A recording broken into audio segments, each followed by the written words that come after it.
perfect. Ik bedoel, we hebben voor het eerst een duo kampioenschap of PL-zitten georganiseerd. Het solo zitten en het duo zitten.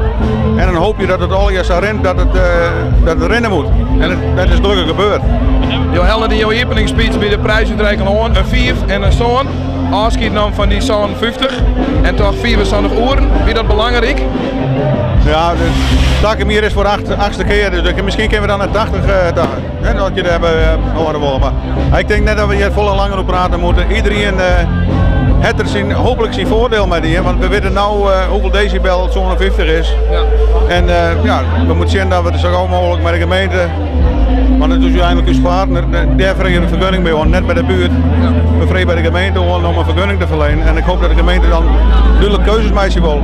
Ik denk dat deze uitvoering van het paalzit een hele goede leerschool is voor de volgende keer. We hebben heel veel ervaring opgedaan, ook met decibels. Wat is werkbaar, wat is niet werkbaar. En ik denk dat we de volgende keer daar zeker een andere vergunning ligt. Even terug naar het paal zitten, want dit laten we gewoon achter ons nu. Mooiste moment van de afgelopen 4 dagen, want u bent hier heel veel geweest. Ja, ik ben er heel veel geweest. Nou, het mooiste moment, weet je, dat vind ik ook het belang van het paal zitten. Het is niet alleen een sportief element, maar wat het belang is, dit is een prachtig evenement voor de gemeente Kolmeland. Er zijn ontzettend veel mensen hier in Kolm en in de Voorstraat. En ik denk, dat vind ik een mooi. Als ik zoveel mensen in Kolm zie, in de Voorstraat, ja, dat is mijn hoogtepunt. Ja.